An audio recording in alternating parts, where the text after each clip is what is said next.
All right, welcome back to episode 8 of the Press Coverage Podcast. We're breaking some news today. Frank Gore signs with the New York Jets. Yes. All right, give me the floor on this one real quick. Frank Gore, ever since I started playing fantasy football for whatever reason, Frank Gore became one of my favorite players. He was just so consistent every year. And it seems like, okay, this year he's going to retire. And he just never does. He's 37 years old now at the running back position. And it's one of my favorite players on my favorite team now. So even though it's a pretty irrelevant signing, I'm really excited about it. Yeah, he's kind of a nasty machine back there. I texted my dad, and he was like, we're not going to use him. And I was like, yeah, but he's just the culture, the Frank Gore. What he's adding to the locker room will hopefully propel us to the playoffs. And I just wanted to show off. And he actually likes Adam Gase.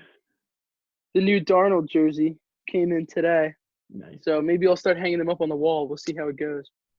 All right, so this is his third AFC East team in the past 3 years. He's going to the past next year. That's what I'm scared for. He is a living legend right there. And also, you said they're not going to use him that much. Adam Gase. They are, though. They low-key are. Flat out said Le'Veon Bell's workload is going to be lessened. And then the day after, they signed Frank Gore. So and you saw what he did with him in Miami. He gave him way more touches than Kenyon Drake got. Yeah, he loves Frank Gore. So and he doesn't like Bell. I think he'll definitely be relevant. So this is dumb. I'm excited about it. I don't care. We'll see what Frank Gore can do with that one brain cell of his. Can go off. So today, our main topic of conversation, we're going to run through all the quarterbacks in the AFC and the NFC from the bottom up, and we're going to debate where we have each player, and I'm sure we'll have a lot of disagreeing opinions. So we're going to start off with the AFC, and my number 16 quarterback in the AFC is Jarrett Stidham. Yeah, I don't think there's going to be a ton of debate here. We haven't seen much from Stidham. He's my 16 too. I don't know. It's hard to rank against. The AFC is surprisingly weaker than you would expect at quarterback. But Jarrett Stidham is not making a huge impression for me, and I assume any of us. Yeah, the AFC is strong at like the very top at quarterback, but after that, there's a big drop off, and I as well have Jarrett Stidham at 16. He's just very unproven. We don't know much of anything. Yeah, there's no debate there. I mean, we'll see what Belichick can do with him, and we haven't seen anything. So let's just move on to number 15. I have Tyrod Taylor at number 15. I hope this doesn't go that smoothly all the way through because I also have Tyrod Taylor at 15. So, Matt? Also Tyrod.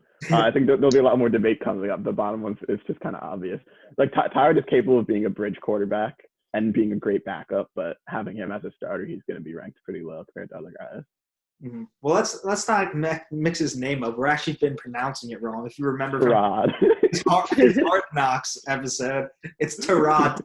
So don't want to get Tyrod mad. He'll always be Tyrod God to me. So yeah, he's just a bridge quarterback for Herbert. So we'll see how that goes there. That was honestly one of the funniest episodes. Literally everyone called him Tyrod for years. It was practically Tyrod. I'm sure he'll get replaced by the end of the year. So next year we'll have a different quarterback there for the Chargers. All right, my number 14 quarterback. I think that this is where we're going to start to get some controversy. I have Joe Burrow. Yeah, I'm here to stir the pot because I have Baker Mayfield. Oh my God! Wow. All right, I have Ryan Fitzpatrick, but I want to hear Love's opinion about Baker Mayfield. I think Wait, Matt, who do you have? Ryan Fitzpatrick. Okay. I have Baker Mayfield as my 13th quarterback. I have him below Joe Burrow. I have him below the Dolphins quarterback. I have him below Josh Allen, some other names in the AFC that maybe would be towards the bottom.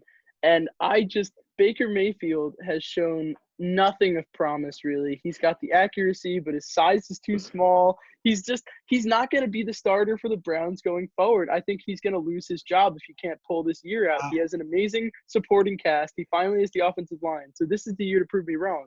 But I picked him in fantasy last year in the 8th round, and he didn't do anything for me. It was a waste of a pick. Baker Mayfield, he's just not impressive. He doesn't do anything particularly better than a lot of these guys in this list. So essentially, you're just a bitter fantasy player. Yeah, that's what I'm hearing. What I'm hearing. Because And Baker, I generally agree with your Baker Mayfield's opinions, but 14 is just way too low. Just from his rookie year alone, he's higher than that. yeah, he has so much promise. And Kitchens last year was a firing mess. He had no business being a head coach. And I don't know. I think this year is definitely going to be different. I'm very positive that he's going to change your mind. Yeah, I'm giving him a lot of chances to prove me wrong here, but as of right now, a lot of these guys ahead of him, it's just like they do something better than Baker. So that I'll argue for like positive things about the other guys when we start naming them, but Baker for me just doesn't. He's not special enough to like have any sort of traits that'll put him over the edge for me, and the stats just don't back him up yet. All right. So Matt, you had Fitz. What's your reason? Yeah, I mean, to me, Fitz, he seems to be always good for one solid year on each team he's on, and then he kind of regresses. So having him go forward as a starter, obviously it's only till Tua is ready, but it's just weaker than the other options to me. Yeah. And I had Joe Burrow there simply just because we haven't seen him play yet. And I'm sure that by the end of the year, he'll be much higher on this list. But we haven't seen anything. He was a great prospect. Let's see if he can be a great NFL player. So, yeah, I don't really disagree with Fitz besides the fact that, he's going to win a couple games every year. Yeah. So, yeah.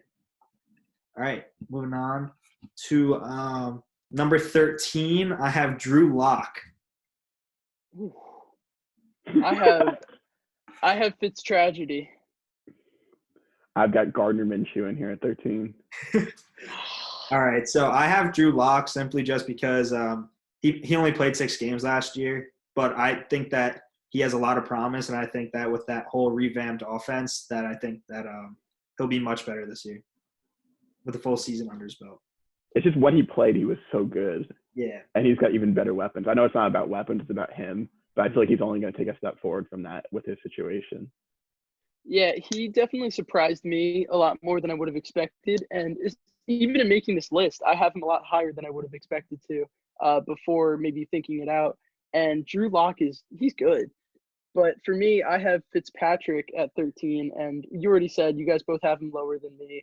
I just think he's a winner, and he might not win in year 2, so he's probably not going to be too great this year, but he's a winner in year 1, and he showed it in Miami, ruining the tank and not getting Burrow, but stopping the Patriots 1 seed. So I love the quarterback. I mean, even that, I think Locke is going to be pretty good this year. Mm-hmm. I think the Broncos are going to have a winning record. Yeah, I think he will too. I really hope that he is, but it's just, I don't know. I think that he definitely played well last year, but he wasn't playing that hard of competition towards the end of the year. And I just want to see a full season out of him. That's fair. Yep. All right. Number 12, I had Gardner Minshew, so we could get into him after you guys go. Well, I have another one that might stir up the pot because at number 12, I have Josh Allen. That is low. Yeah, I've got Burrow here, and we don't need to go too deep into this. It's just I don't really know where to put him yet, so I kind of put him in the middle, basically. Yeah, let's get into Minshew because you had him the pick before. I thought that he had a really good season last year with not the greatest of players around him. Being able to hand the ball off to Fournette definitely helps, but you got to look at it like he came in week 1. He's like, all right, I'm going to be the backup. I'm going to learn from Foles. And then Foles got hurt week 1. He had to step in as a 6th-round quarterback. And honestly, he played pretty good in the beginning of the year until the team kind of fell apart. But I don't know if the Jags are in love with him. I'm assuming they're going to try and tank this year to get Lawrence. So we'll see what happens with him. I think you are sleeping on Minshew. He was a really good quarterback. His evasiveness in the pocket and ability to avoid sacks was really like off the charts for a rookie last year. He was really spectacular. His throws looked good. One thing I don't love is that he doesn't really have the deep throw, but he doesn't really have a lot of deep threats. He was he broke out DJ Chark. He really ran the offense, and now Fournette might not be with them going forward, but I think he could really make a surge, and I have him ahead of my 12 spot. But for me, I had Josh Allen at 12. 12? We're at 12. I think Gardner's going to be better than him for next year. He had a good defense. he did well in the playoffs. I was impressed with his ability. He's a good runner, but he's just not that accurate. And like he has a cannon of an arm, but it's hard watching him miss those wide open throws and thinking like, oh, he's going to be a great quarterback going forward, because the most important thing is accuracy to me. And I think if the Bills had the chance to draft Joe Burrow, they would have. And I have Joe Burrow ahead of Josh Allen. Honestly, I don't hate this as much as I feel like I should, because I don't think Josh Allen's very good either. I have him a few spots up still because he's won games. The Bills made the playoffs last year. But if you switch their positions, I feel like Gardner could have done a lot of the same things. My problem with Gardner is I think his ceiling is really capped. I don't think with his arm strength, he really has the potential to ever be like an above average quarterback in the NFL. So I think he did as good as he could have with his situation. So you got to give him credit for what he did last year. But I think he's kind of capped as to where he can go from here. Yeah, I definitely don't agree with where you have Josh Allen. He produced last year. He's had 2 winning seasons. He made the playoffs. He's made the playoffs 2 years in a row. And or no, did he not make it the first year? He did not make the playoffs his rookie year. No, Lamar Jackson did though, but he didn't make the. The Bills made the playoffs the year before that. Somehow. Yeah, they made it the year before that. But yeah, no, he won games. He's proven that he can win games. And honestly, I think last year was just a start because he played very good in that playoff game that he was in. And very good. Now he's getting weapons around him. He got Stephon Diggs. There's no doubt the Bills are going to be good, but I think it's because of everything except Josh Allen. I mean, that's fair, but I don't think that he's holding them back. And I think that now that I think he is. Josh Allen found a way to lose in his first playoff game because he couldn't put enough points on the board. And Deshaun Watson just owned him like a little schoolboy. The Texans almost lost that game. Yeah, almost. I think the Bills are Deshaun doomed Watson owned because him like a little schoolboy. The Bills are doomed because they're built so well, but just with Lamar, Deshaun, and Patrick Mahomes in the AFC, they're just not going to win enough playoff games to get anywhere. And then the roster is going to be wasted because Josh Allen is going to put them over the edge. Yeah, but I still think now that he has a wide receiver 1 and now that he has a running back or 2 running backs now, I think that he'll be able to produce better than he did in his first 2 years. If he can't produce in this situation, then he can't produce in any situation. I'll say that much. Yeah, I agree with that. I think that this year is the year, and if he doesn't produce, then maybe they'll look for a different option. But I think that he's definitely better than where Michael has him. Their coach said that too. He basically said it's on Josh Allen to win this year because he knows how good the roster is outside of maybe the quarterback position. Which is, I think it's fair. All right. Move on to number 11. This is the highest place that anybody has this quarterback placed. I have Ryan Fitzpatrick. This would be the highest anyone has this quarterback placed. I have Joe Burrow. A Baker. All right. So I have Fitzpatrick just based on the fact that he's going to win at least 5 games every season. But he's just a journeyman. He's been all around the league, and he definitely doesn't have as much of a future as a lot of these quarterbacks. But he's a guy who's proven, so I have him a little bit higher on my list than some of these unproven guys. I respect you having him this high, but to me, it's just like I would take a shot on any of the guys I have above Fitzpatrick rather than taking him, even though he probably has a higher floor than any. Yeah, I agree for a lot of them. Mm-hmm. Yeah, and Fitzpatrick is fine. Like I do really like him personally, but I thought me having him at 13 was high. He's just not like that great at anything in particular. His arm strength is dwindling. He's old. He's smart. Like he's a really smart guy, but there's not much as a quarterback really going for him, like physical attributes and otherwise. He just wins games, and he's gonna give his all out there every single game. And he's very physical, and he's a great runner. He led the Dolphins in rushing yards last year, and he still has that arm. But I know it's a great stat. That says a lot more about the Dolphins running backs. Ryan Fitzpatrick and Lamar Jackson were the only 2 players to lead their team in rushing. That's so disgusting. Wow, that's amazing. Okay, I changed my mind. He can still sling the ball too, but he throws too many interceptions to make any place last. Okay, so going from that, my 11 pick would be Burrow. And the reason I have him higher than you guys, I think, is because to me, he's coming out of his pro offense. He had a phenomenal college season, potentially like the greatest in college history. And now he's coming in with the Bengals, who just brought back AJ Green, who I personally don't love as a wide receiver, but I know that he's going to be better than not having him. AJ. Tyler Boyd is good. They drafted T. Higgins. They have Auden Tate. They have a lot of – and John Ross. You were going to say Lots of Auden good Tate before receivers John there. Ross. So You love I John think Ross. Is that where we're at with him? And you like John Ross. I don't understand. I almost forgot John Ross somehow. I don't know. But he has a good supporting cast there. It's going to be a better offense than last year. I'm really hoping he has a good season. I don't know if he will because the Bengals are kind of dysfunctional, but I think he's a really good player, and I think he proved that at LSU, and he's really going to prove that in the league. Maybe not immediately, but he will prove it over the next 5 years or so.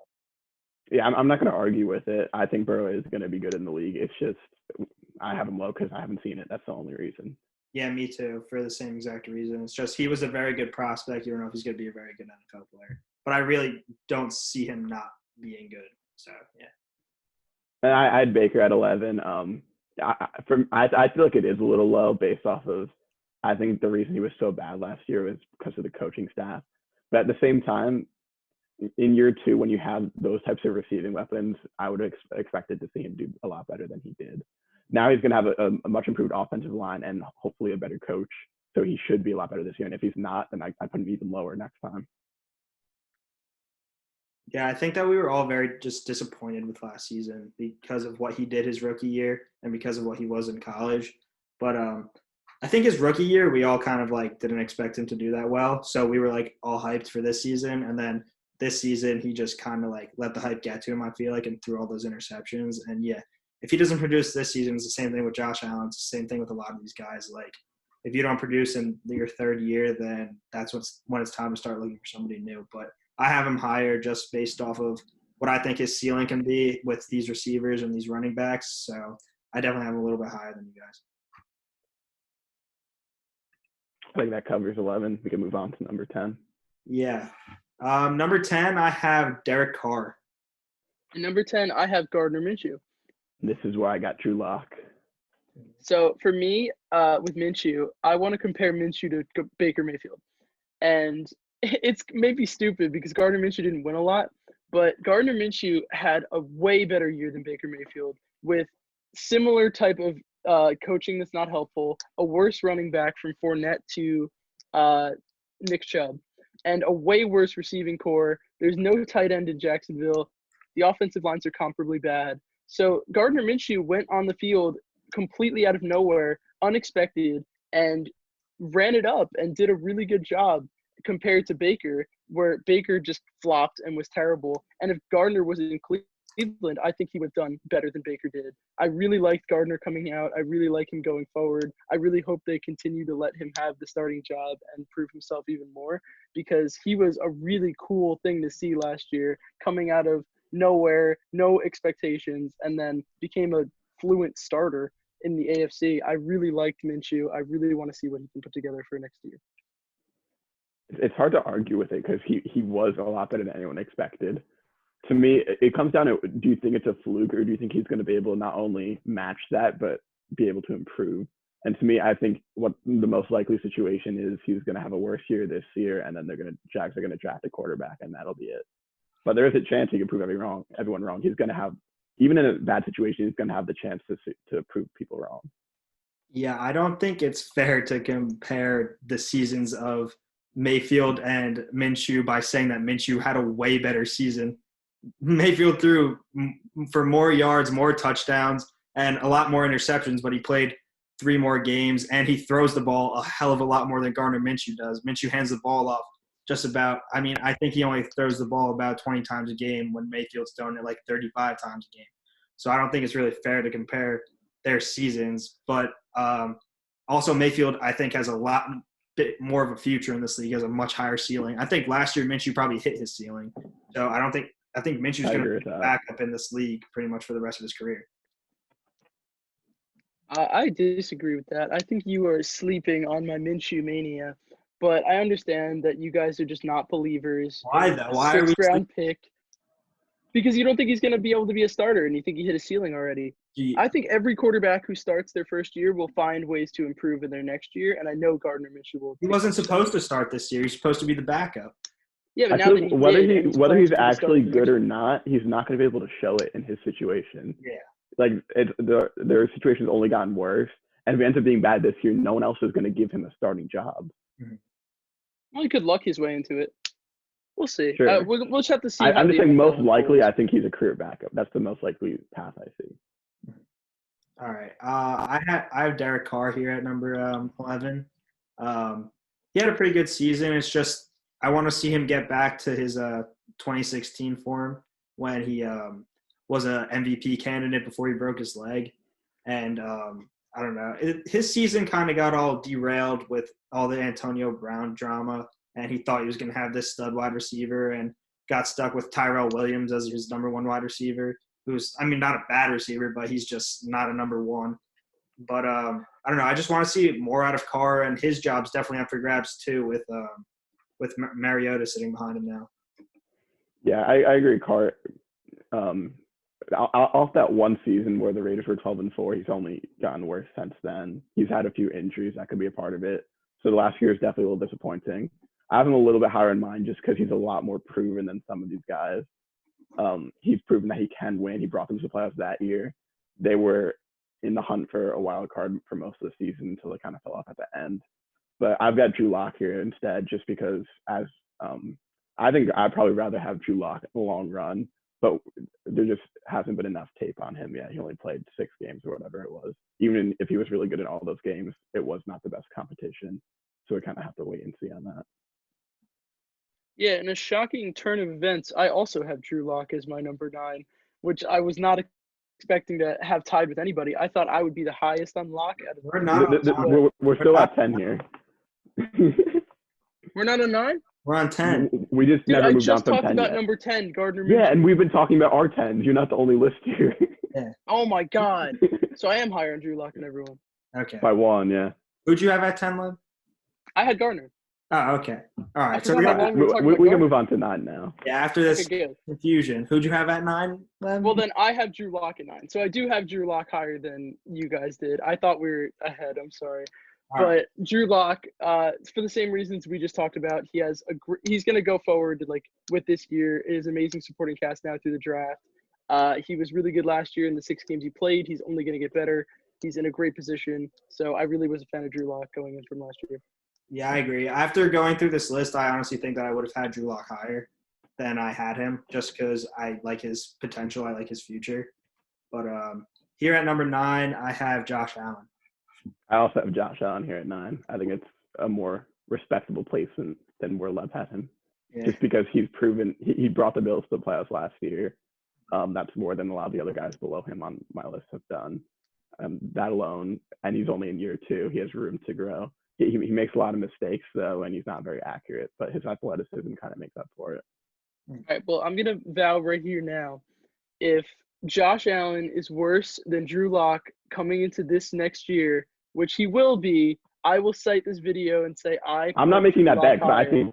I honestly think Drew Lock will be better in the long run. Then why do you both have Josh Allen higher now? Because he's been more proven. Drew Lock only played 6 games. But we all are in agreement that Drew Lock will have a better season than. I think most likely. I don't feel as strongly about it as you do. Probably. Statistically, or going to the playoffs and being successful. Being successful. Statistically, I think Josh Allen runs a lot more. Do you think the Broncos are going to do better than the Bills next year? Is that what you're saying? Yes. Okay, I think the Bills are going to win our division. So by that alone, I think you're wrong. It's not fair to say division winners because the Chiefs are probably going to win that division, but I think the Broncos are going to be a better team than the Bills will be. And record may show it, record may not show it, but I don't think the Bills are really going to be that much improved from last year. Even though they got Stephon Diggs, that was really their main. I'm just not going to get caught on the Josh Allen side of this bet either, though, because I like Drew Lock much more. But it's just I have to go based off what I've seen so far. If we make a list again at the end of next year, I think there's a good chance I'll probably say I like Drew Lock more. But I can only go off of what I've seen. Yeah, better watch out. All right. So let's move on here to number 8. Number 8, I don't know what you guys have, but I feel like there might be a little bit of disagreement here. I have Sam Darnold. I'd much rather talk about Sam Darnold, but instead I'm going to get the vomit out of my mouth and talk about Derek Carr at my number 8. This is why I got Carr too, but we kind of already spoken about him, so we can have the Darnold argument now. All right. Well, So going against these By two. the way, if you had him any lower than 8, I would have went a lot harder on you. That was the number I decided you better have him at least 8. Okay, in my opinion, I think I could have him between like 8 and 6. That's respectable. Okay. Yeah. Anything higher than that, I think is too high. Well, we'll see where me and Love have him. Okay, so he was injured or not injured. He was kissing too many girls last year and got mono, and wasn't really able to show us what he had. But yeah, he's a number 1 quarterback. He's the guy that they drafted, I think, and if he can stay on the field and not kiss all those girls, I think that he'll be able to be higher on this list, move up to maybe that 6th spot, maybe even higher. And it's just the Jets have such a lack of weapons, and finally they're building up that offensive line. So I hope that they can protect him, and I hope that he can get the ball out. But he's going to be a very good quarterback in this league for years to come. If he didn't kiss all those girls, we wouldn't have gotten Mekhi Becton in the draft to protect him. That's so true. He's thinking ahead. That's true. So I'll let Leb go first here. I appreciate that you both think Sam Darnold kisses a lot of girls, but I think you should be aware that that was his first kiss. Also, Sam Darnold is amazing, but he's better than like Derek Carr. I think he's better than the 8 spot in the AFC, which is kind of surprising. He's the best out of the rookies in that class for me, other than Lamar Jackson, I think. And he's really good, and the mono didn't slow him down that much. He won 6 out of the last 8 games from last season. He's just it's hard for me because I really do like him a lot, but I just can't with Adam Gase's system of not really utilizing him to his fullest ability. It just makes me sad. I feel like he's not really shown up to his full potential yet, but I am really high on him, and I have him higher than 8, especially above Derek Carr. Also, to your point, I had him higher than Derek Carr. Okay, good. Just making sure. Because Derek Carr makes me so upset. He's just so unbelievably mediocre, and like he should be better, but he's a pretty I think we're like past Carr here. stalwart We all guy. shit on him already. Yeah, we're still on number 8. I still pick Derek Carr as my number 8. So Yeah, all right. So Darnold for me, 8 would sound right to me if it wasn't comparing to all the other AFC quarterbacks. So it's just so weak in the middle. I have him a few spots higher, and it's just all about we've seen so many flashes from him even in his awful situation. If you look at the end of his rookie year, the last month in December, when usually defenses have kind of peaked to their max ability, he had the highest QBR in the entire league for that month. And going into next year, obviously, even with the Bills game in week 1, where we were going to win that game until Mosley got injured, he already had mono at that point. We just didn't know it yet. And then he missed the next few games. And at that point, the Jets are already out of, like, everyone given up on the Jets season by the time Darnold actually got to play healthily. And sure, the teams he played weren't that good at that point, but he played very admirably considering literally a bottom 5 offensive line in the league. He shouldn't have been able to do anything behind that. And we were able to win 7 games, even if a lot of it was against bad competition. I'm just looking forward to see, even though we have a tough schedule this year, I think he can win games just because he's that caliber of a quarterback now that he has a decent supporting cast at least. Yeah, I think if he wins games this year, then that'll really prove that he's like one of the better quarterbacks in this league. and I'm very excited for him moving into year 3 to really like show his skill and prove why he should have been the number 1 overall pick ahead of Baker. But I'm fine with the Browns missing that. The Jets got a steal at 3. Wow, that's a great segue to my number 7 pick, Baker Mayfield. That's a I knew great you did segue this on to my purpose, by number the way, 7 so Baker pick. is 1 higher. That's a great segue to my number 7 pick, Sam Darnold. So at 7 here, I've got Ryan Tannehill. Oh, okay.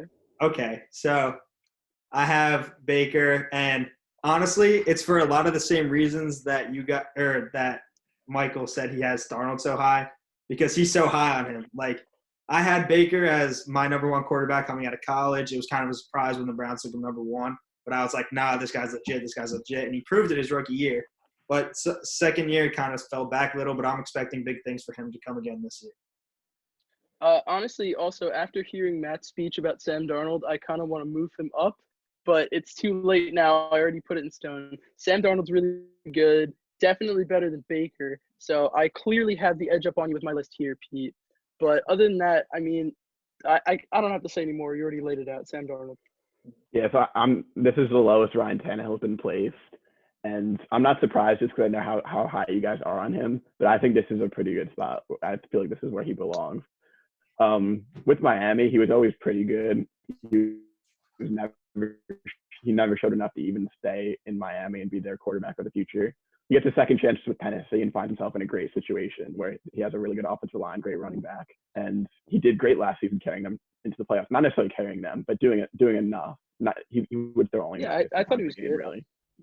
But yeah, I thought he that's was basically good. the argument. I thought he would be better than 7 good, but it's fine. Yeah, I have. Obviously, I'm a huge Tannehill fan, being a Dolphins fan, and I was kind of upset when they traded it, but they got pretty good value for him. But I'm so happy that he's thriving now, and he's still one of my favorite quarterbacks. And I don't think it's fair to say that what he did wasn't good enough to keep in Miami, considering he had like a 7-year career there. But now he's moving on to his next chapter. Well, my point is he had 6 years to prove that he was their guy, and they moved on from him. They traded him for like a 4th-round pick or whatever it was. Yeah, but he played there for 6 years. It's not like he was there for 3 years and they moved on from him. He got a second contract. It's not like he was also very injury prone. He was injured a lot. I agree that the injuries didn't help him. He was a wide receiver in college and then transitioned in his senior year. But the athleticism's there. He played great with the Titans last year, and I think that's, again, just the beginning. They're going to keep building and building and make it to even further than the AFC Championship in the future. I just don't see that happening, but we'll look back and see. Mm-hmm. All right, so we're up to number 6. Okay, I thought you were going to talk about Tannehill. That's fine. No, it's okay. I'll talk about Tannehill now because my number 6 quarterback is Ryan Tannehill. Okay. My number 6 quarterback is Phillip Rivers. And then this is where I got Darnold here at 6. So it really wasn't that big of a difference in the end for how wildly different our opinions seem to be, just because the middle quarterbacks in the AFC are so similar. Yeah, a lot of quarterbacks going through the AFC are just, they're really not, like once we see the NFC's list, like these guys are not nearly as impressive. Yeah. As Who do you have here at 6? But I have Tannehill. Okay. So for me, Tannehill, I'm still kind of riding the hype train of the Titans, but what really did it for me, I wouldn't have had Tannehill nearly as high, other than up in like the Titans year, obviously, when he had his breakout season. But for me, I was really a fan of Mariota, and I didn't think he really deserved to get benched until I saw what Tannehill was able to do.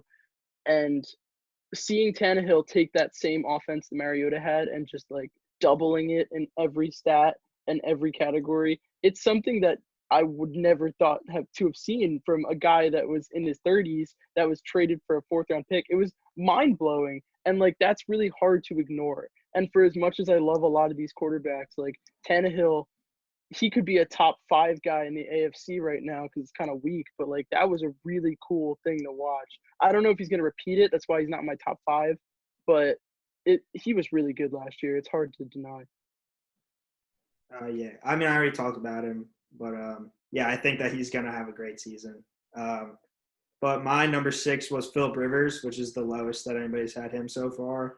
I think he steps into a great situation there with the Colts with that great offensive line, and we'll be able to see that more of an early career Phillip Rivers get back into it. But he's just getting old, so I have him a little bit lower than Tannehill. So, yeah, I just have those 2 flipped. Tannehill's my number 5. Spoiler alert. But yeah, I think Rivers will have a really great season there, and hopefully maybe he could get that another contract. Yeah, we already talked about Darnold. I'll get into Rivers with my next pick, so we can move on to that. All right, so number 5, I have Tannehill. Matt, you got Rivers. Then I'll be the first to have Big Ben. I think it's weird that you guys, I guess, both have Big Ben at your 4.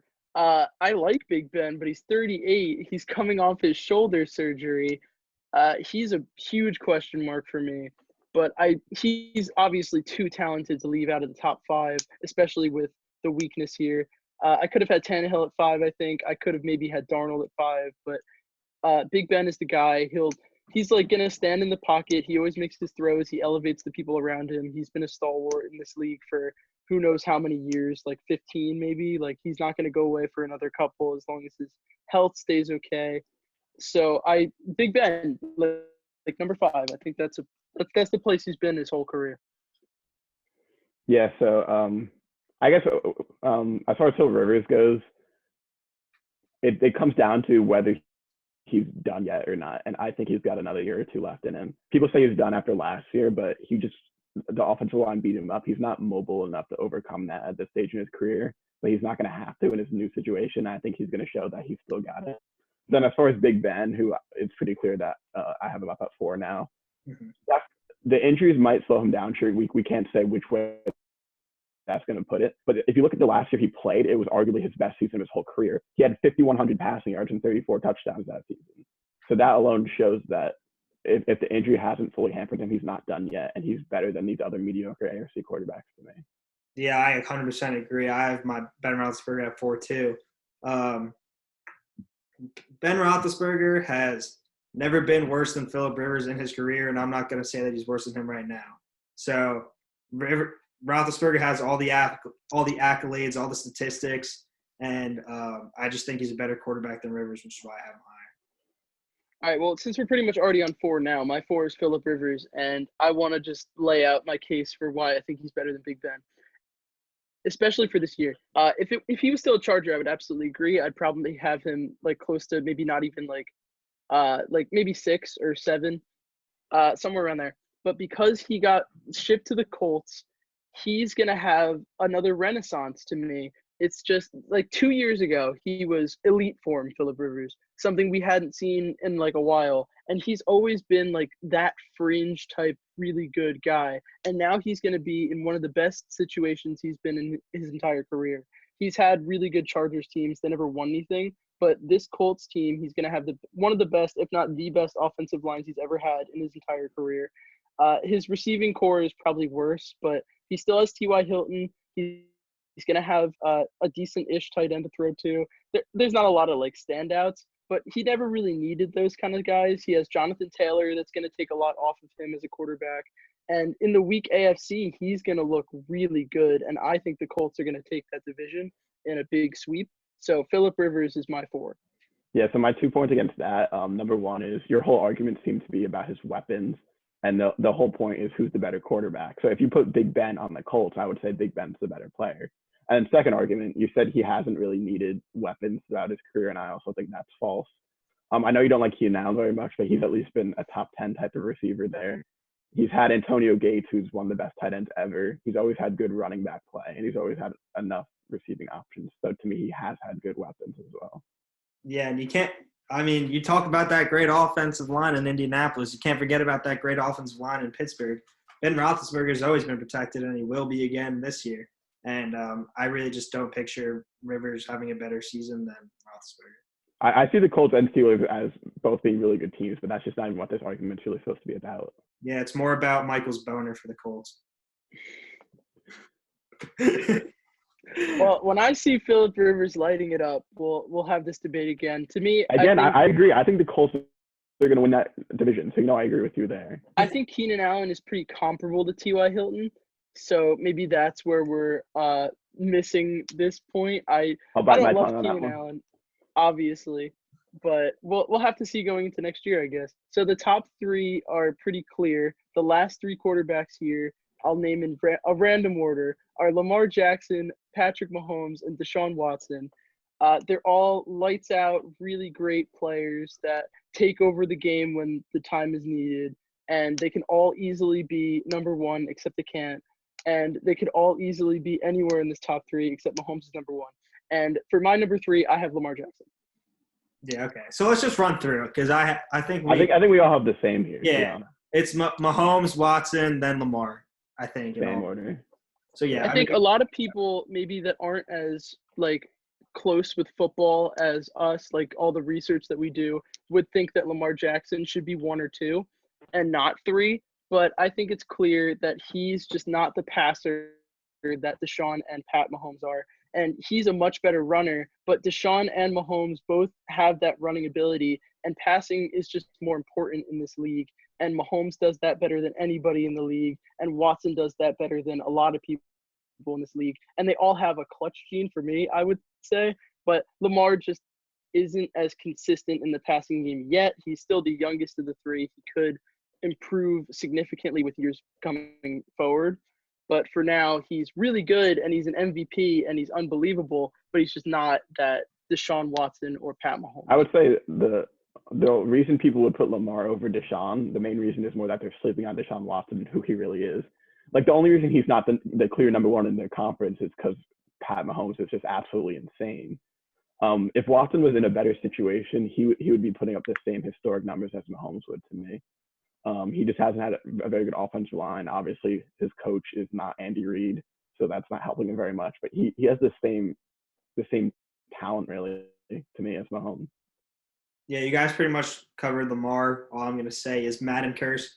And I think his accuracy just is not there still. I mean, it's still something that he can definitely work on in this upcoming season. But, yeah, Watson and Mahomes and Lamar is kind of what saves this division of quarterbacks, because after them, it's a drop-off, and then there's a bunch of middle guys, and there's another drop-off. So, like, it's not a great division for quarterbacks, but this kind of salvages them against the NFC, considering they have like 3 of probably like the top like 6 quarterbacks in this division or in this league. But yeah, Watson, he does not have a great offensive line in front of him, never has. Finally, he's got Larry Tunsil there, but we'll see what happens with the rest of the line. Lamar Jackson has Marshall Yanda and a bunch of other guys on that line, which is why some people might have Lamar higher than Watson. But and then obviously number 1 has to be Patrick Mahomes. There's no question about it, best quarterback in the league. Pete, I hate to poke holes in your math, but having 3 of the top 6 quarterbacks in the NFL is not that impressive. Okay, but still, I mean, compared, if you go down the list, it's the 3 of them and then a bunch of NFC quarterbacks. Well, okay, real important. Where would you put Deshaun Watson in your top 5? Because I have him at 3. I have Mahomes at 1, and I would have Watson at 3, and there's an NFC quarterback in between. And then I have another NFC quarterback at 4 before I have Lamar at 5. So for me, the AFC Big 3 is a huge 3, but the NFC is right there with talent. Yeah. I'd probably have him at 3 or 4, but yeah, same type of thing. Yeah, I'd probably have Watson a little bit lower, but I don't really know. I haven't really looked at it yet. Like, the reason for Watson lower is understandable because the guys we're talking about in the NFC have played longer, have proven more. But if you're looking at pure talent, it's hard. You can't really knock Watson on anything. Yeah, I agree there. And I think it's undeniable that Pat Mahomes is certainly the best quarterback now in the NFL. After 50 touchdown years, basically his rookie campaign, followed up by another really solid season and an injury recovery that was a miracle that no one could have seen. It's not even a debate. I love talking about how good he is sometimes. Yeah, he's a great player. Will be for many years. But that pretty much wraps it up for this episode. And next episode, we're going to go into the NFC quarterbacks, and we're going to do the same kind of thing. And I think we had some good debates. And yeah, I think there's going to be more debates with the NFC though, with that middle tier of guys. Yeah, I think so. Interesting. Yeah, definitely something to stay tuned for. The NFC is a lot more fun. We're going to be yelling at each other. My number 5 may shock you all. We'll have to see when we get to that next week. My number 11 may shock you all, but we'll see you on Tuesday. I haven't really looked at what's going to shock everyone, but something will. Stay tuned to figure out what that's going to be. We'll see you guys on Thursday. Yep, see you next time.